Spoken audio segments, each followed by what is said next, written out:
Halo, selamat sore pemirsa. Demikian tadi berita pilihan Aini Sore. Bersama saya Nadia Valeri.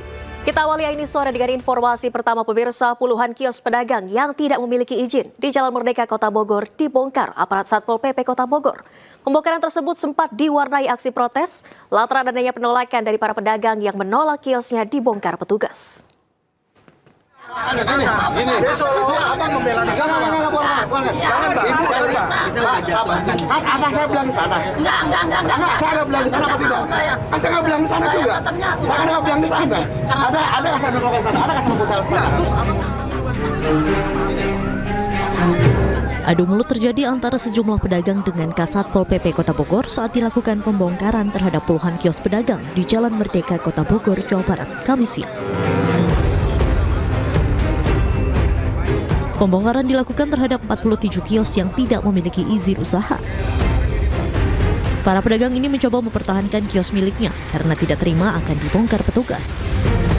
Namun setelah dijelaskan, akhirnya para pedagang mengalah. Meski mendapatkan protes dari para pedagang, pembongkaran tetap dilakukan dengan menggunakan sebuah alat berat. Petugas pun meratakan seluruh bangunan kios permanen tersebut. Kami melakukan pembongkaran terhadap bangunan yang tidak memiliki izin usaha, yang mana sudah pernah melakukan pembongkaran sebelumnya. Hari ini kami normalkan kembali. Ada sekitar 43 kios yang kami bongkar kalau tidak memiliki izin usaha. Dan disinyalir selama ini kiosnya menjadi sumber kerja tertiban di kawasan ini, pertumbuhan, kemacetan, dan kelima, pesan-pesan dan lainnya. Pedagang yang kiosnya dibongkar mengaku akan kembali berjualan di tempat tersebut dengan alasan sudah membayar sewa dan telah berdagang sejak puluhan tahun lalu. Kalau saya protes ya wajar dong, saya berdagang di sini. Wajar kalau saya protes, saya kepengen usaha. Saya usaha di sini dari tahun 2099 lah. Tahun 99 di sini. Ya maksud saya jangan dibongkar aja. Terus katanya Bapak tadi nggak ada izinnya. Oke lah kalau nggak ada izinnya boleh dibongkar, tapi kita bisa dagang lagi aja. Kan di sini juga tempat pribadi ya. Jadi kan nggak melanggar, maksudnya gitu. Kalau dibongkar ya ntar saya jualan lagi di situ. Kan saya nggak melanggar. Saya tetap jualan di situ. Saya kan udah ngontrak tempat pribadi. Otomatis kalau dibongkar, biarin dibongkar, saya tetap jualan di situ. Selain tidak memiliki izin, puluhan kios yang dibongkar ini juga kerap menjadi sarang premanisme dan juga terlihat kumuh hingga menimbulkan kemacetan. Dari Bogor, Jawa Barat, Andi Firmansyah, iNews melaporkan. Kita ke informasi selanjutnya pemirsa. Memasuki hari ke-6, banjir masih merendam ratusan rumah warga di Kabupaten Jombang, Jawa Timur. Lamanya waktu banjir membuat warga mulai terserang berbagai macam penyakit, termasuk penyakit kulit.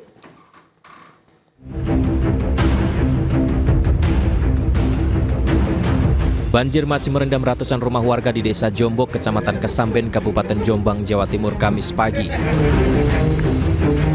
Ketinggian air bahkan masih mencapai lebih dari 1 meter dan memasuki hari ke-6.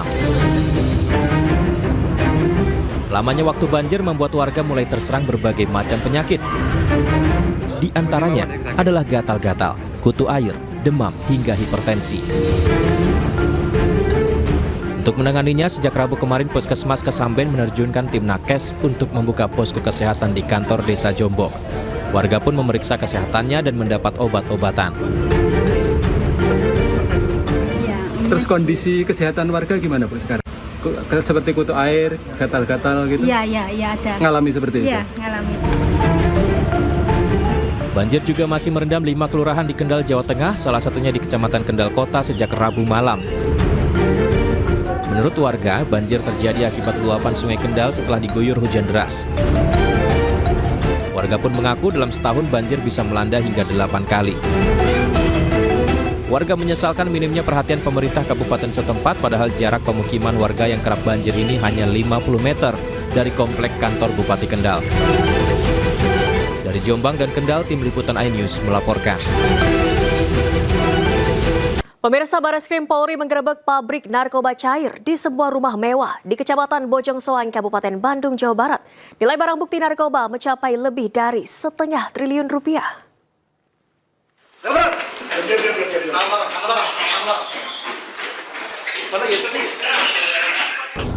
Direktorat Tindak Pidana Narkoba Bareskrim Polri menggerebek sebuah pabrik narkoba yang bertempat di permukiman elit di Desa Buah Batu, Kecamatan Bojongsoang, Kabupaten Bandung, Jawa Barat. Dalam penggerebekan, polisi mengamankan 3 tersangka berinisial SR, SP, dan IV yang berperan sebagai penghubung, peracik bahan baku, dan pengemas narkotika. Polisi juga mengamankan sejumlah barang bukti, di antaranya ribuan kemasan saset berisi serbuk narkoba jenis happy water, ratusan botol dan jerigen cairan yang positif mengandung narkotika jenis metamfetamin dan amfetamin, serta bahan baku lainnya untuk meracik narkoba. Untuk mengelabui petugas, narkotika cair dikemas dalam bentuk minuman kemasan untuk anak-anak.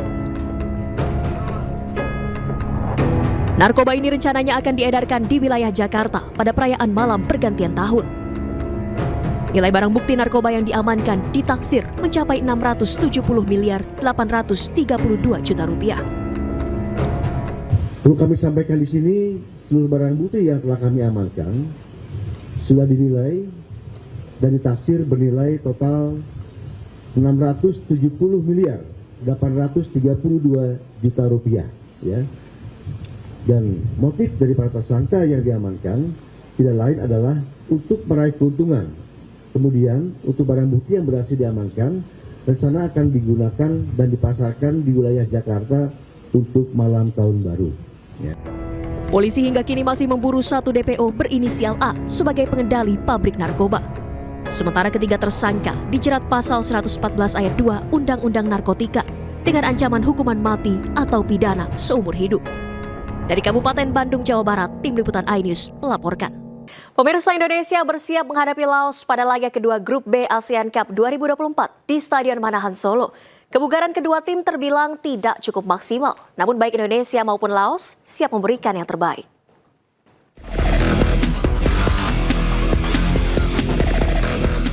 Indonesia bersiap menghadapi Laos pada laga kedua Grup B ASEAN Cup 2024 di Stadion Manahan Solo, Jawa Tengah.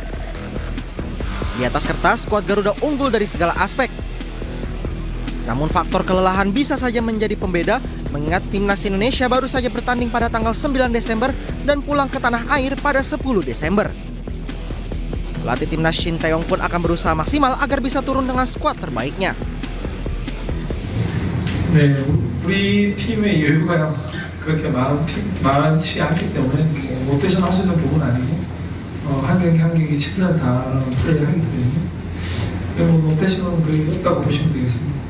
Jadi saya sendiri merasa lelah, tetapi semangat dan main di home membuat kita menjadi terpicu lagi karena kita harus menampilkan yang 100% yang terbaik meskipun kita pemain muda dan apapun mindset dan mental kita harus baik, dan pemain muda juga recovery lebih cepat daripada orang-orang yang biasanya.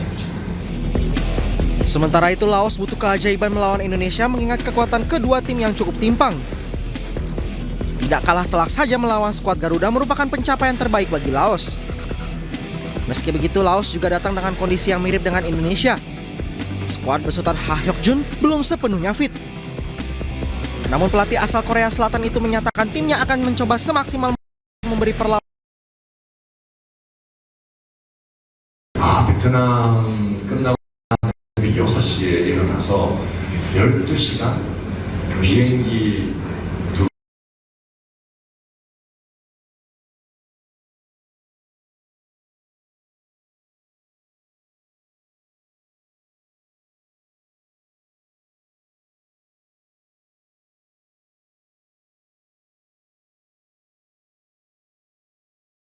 그거는 변명일 뿐이고 우리는 내일 최선을 다해야 된다고 생각합니다. สบายดีเนาะเพราะว่านั่งอื่นมากครับนี่การเตรียมของมาดีพอสมควรครับดีเลยครับอินโดไม่ว่าบอกห้ามบอกหูว่าอินโดเป็นทีมหนึ่งที่แข่งเนาะในอาเซียนเนาะแต่บอกห้ามก็จะบินตามแท็กติกที่โค้ชว่าจะสู้เต็มที่เพื่อเก็บแต้มกลับบ้าน Memang secara kekuatan Indonesia diunggulkan, tapi skuad Garuda wajib waspada karena Laos berani bermain terbuka meski ada perbedaan kualitas pemain. Dari Surakarta, Jawa Tengah, Septiantoro, Camar Haenda, Ahmad Putra, iNews melaporkan. Jelang laga Indonesia melawan Laos, pemirsa, pengamanan ketat diberlakukan di Stadion Manahan Solo. Beginilah situasi di Stadion Manahan Solo jelang timnas Indonesia melawan Laos di Piala AFF 2024. Kepolisian Resor Kota Surakarta telah menyiapkan 910 personel gabungan untuk memastikan keamanan selama pertandingan berlangsung. Personel gabungan ditempatkan di beberapa area strategis sekitar stadion. Steward menjaga ring 1 Stadion Manahan, sementara TNI Polri akan bertugas di ring 2 dan 3. Pengamanan melibatkan TNI, Polri, Dinas Perhubungan, Satpol PP, dan Dinas Pemadam Kebakaran. Untuk pengamanan Piala AFF yang ada di Stadion Manahan sore hari ini sudah kita persiapkan dari kemarin dalam technical meeting sudah kita dengan panitia dari PSSI dan tadi pagi juga kita sudah laksanakan TFG. Dan untuk pelaksanaan pada sore hari ini kita sudah melaksanakan apel kesiapan juga bahwa yang kita libatkan untuk personil 910 personil. Dan untuk pengamanan kita bagi menjadi 3 ring 1, ring 2, ring 3. Jadi untuk personil yang ada di ring 1 di tribun kita tidak menyiapkan untuk personil yang berseragam, tetapi yang ununiform atau kita maksimalkan untuk steward. Jadi untuk personil kita maksimalkan di ring 2 dan ring 3. Dan untuk mengetahui situasi terkini jelang laga lanjutan pertandingan di Grup B ASEAN Cup 2024 antara Timnas Indonesia menjamu Laos, kami telah terhubung dengan rekan Camar Haenda di Stadion Manahan, Surakarta, Jawa Tengah. Selamat sore Camar, seperti apa atmosfer di sana jelang laga malam ini?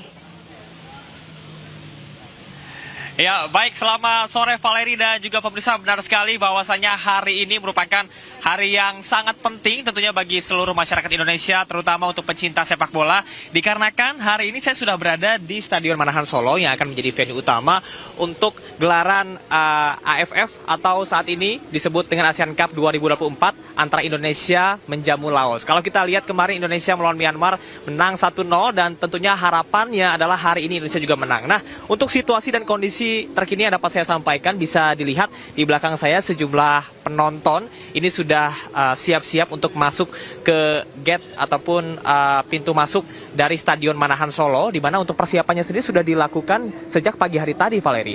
Bayangkan dari kapasitas 20.000 dan untuk yang disediakan atau tiket yang dijual adalah 13.500, seluruhnya sudah habis. Ya, seluruhnya sudah habis atau sudah sold out. Jadi ada 13.500 penonton dan sisanya adalah tamu VIP serta undangan yang akan hadir pada malam hari ini untuk menyaksikan laga Indonesia versus Laos. Kita akan mencoba mengajak pemirsa untuk melihat situasi dan kondisi pemeriksaan yang dilakukan. Di belakang saya adalah gate ataupun juga lapisan kedua untuk bisa mengamankan apa saja barang bawaan yang dibawa oleh masyarakat ataupun juga penonton. Sementara di samping kiri saya ini adalah pemeriksaan ataupun juga body checking. Sehingga ada 4 lapis pengamanan.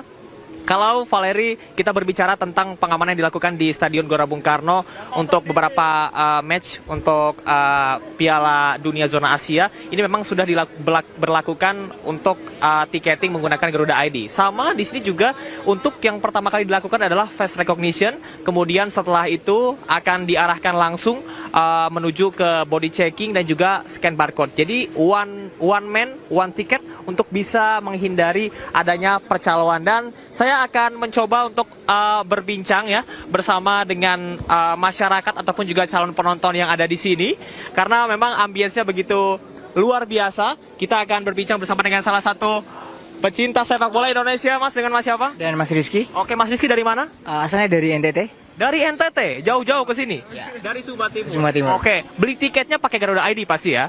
Tadi bisa diceritain nggak tiket masuk caranya gimana? Gampang nggak untuk face recognition-nya? Itu sangat gampang aja, tinggal nunjukin barcode sama scan wajah udah sih. Cuman untuk pembeliannya itu memang agak sedikit ribet ya, karena kan sistem VAR juga, kemudian kapasitasnya juga kan sedikit.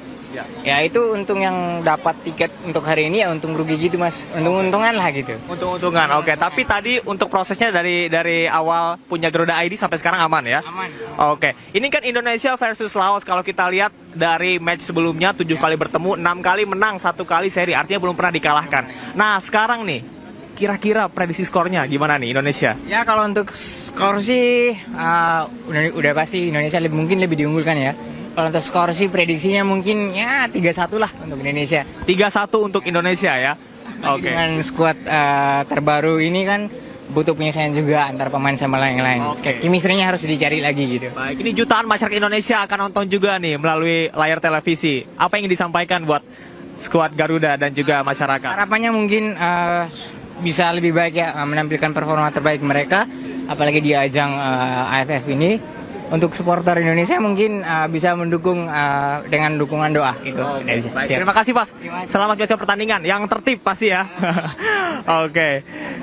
Ya, Valeri dan juga pemirsa, begitulah antusias dari masyarakat untuk bisa menyaksikan laga Indonesia versus Laos. Dan kemarin melihat dari match sebelumnya, kalau Laos ini berhasil dikalahkan oleh Vietnam 4-1, sehingga memang Sintayong menyebut bahwasannya akan ada perubahan posisi ataupun juga line up dari formasi. Kita akan lihat kalau biasanya 3-4-3, akankah malam hari ini akan berubah, dan siapa saja yang nantinya akan dimajukan ataupun juga masuk dalam kesebelasan tim yang akan berlaga pada hari ini, kita akan saksikan pada pukul 7.30 malam nanti waktu Indonesia Barat. Valeri.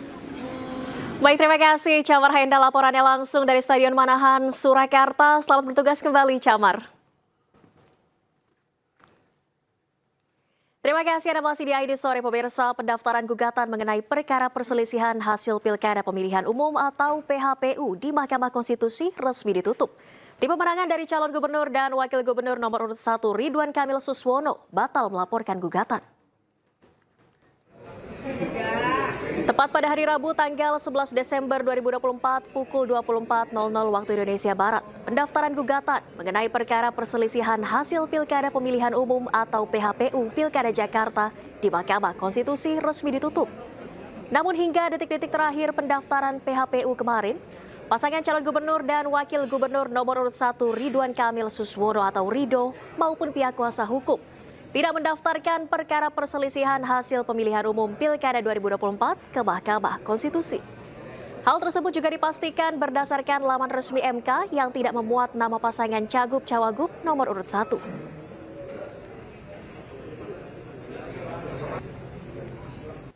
Pemirsa, Pemprov DKI Jakarta resmi menaikkan upah minimum provinsi atau UMP Jakarta 2025 menjadi Rp5.396.000. Upah minimum provinsi dan upah minimum kabupaten kota akan ditetapkan sebelum 25 Desember mendatang.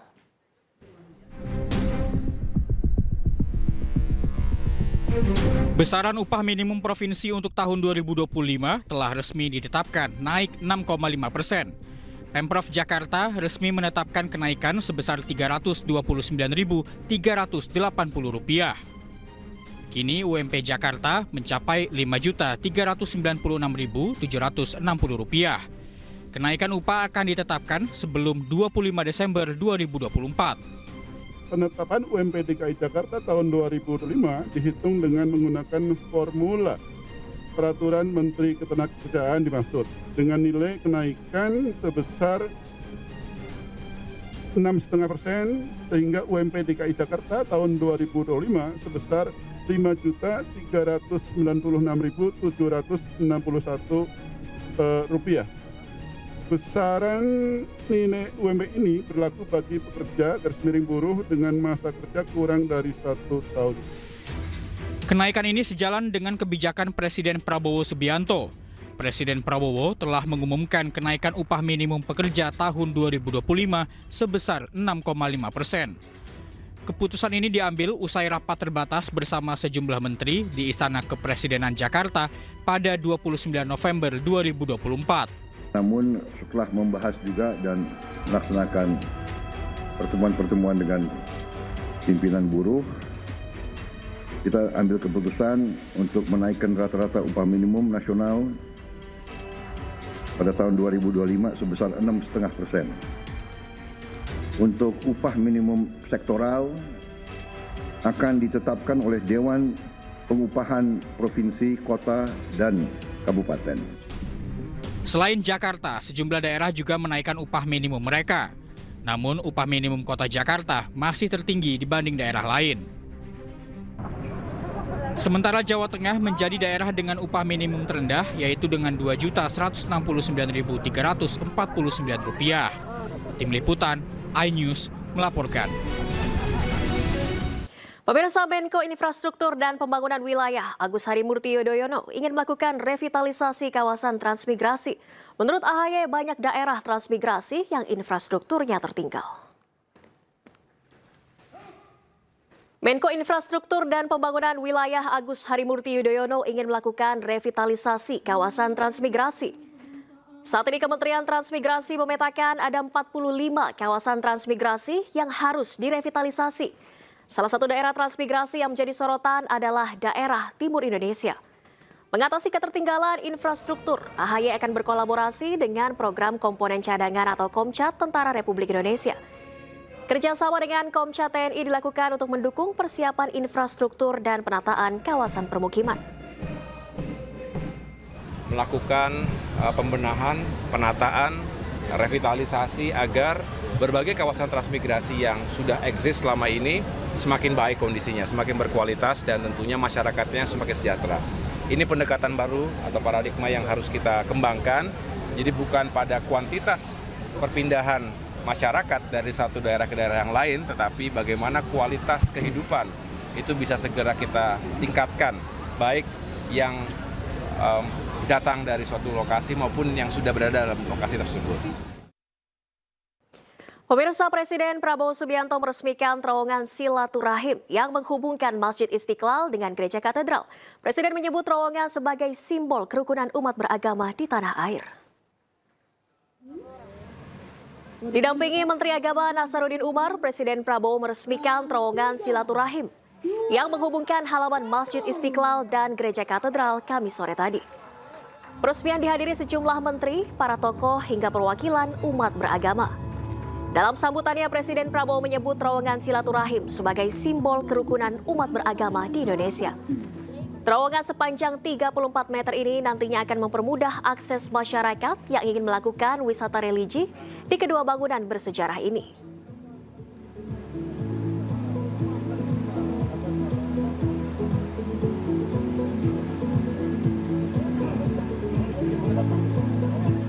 Dengan demikian, terowongan silaturahim Masjid Istiqlal Gereja Katedral telah diresmikan.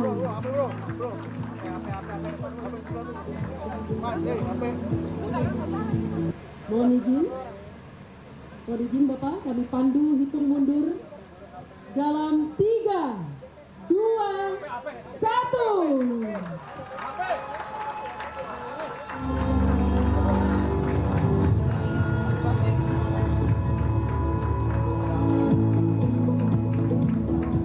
Selanjutnya, penandatanganan prasasti.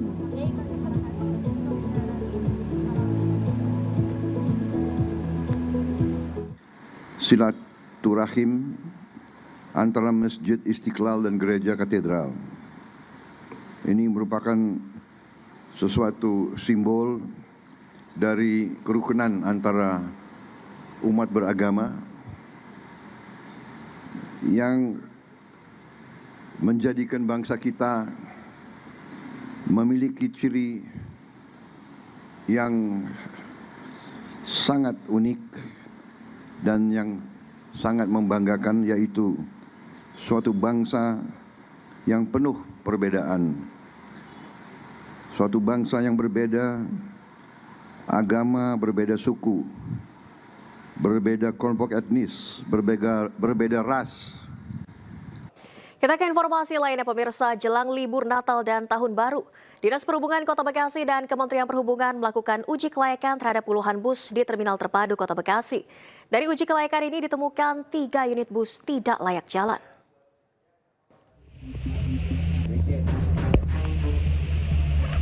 Jelang libur Natal dan Tahun Baru, Dinas Perhubungan Kota serta Kementerian Perhubungan melakukan pengecekan puluhan bus antar kota maupun antar provinsi di Terminal Induk Kota Bekasi. Uji kelaikan dilakukan terhadap ban, kampas rem, lampu, baut roda, klakson, dan sejumlah komponen lain. Hasil uji kelaikan ini, petugas menemukan 3 armada bus yang tidak layak jalan. Uji kelaikan bus tersebut dilakukan untuk memastikan keamanan bus jelang Natal dan Tahun Baru. Ini bagian dari rangkaian persiapan angkutan Nataru ya, yang kita mulai dari November sebenarnya. Ya, kegiatan ram cek mandiri dilanjutkan dengan hari ini yang bergabung dengan BPTJ. Apa aja Pak yang diperiksa di tadi Pak? Untuk yang diperiksa seperti biasa ya, selain administrasi kita cek teknis baik itu ban, pemecah kaca dan lain-lain.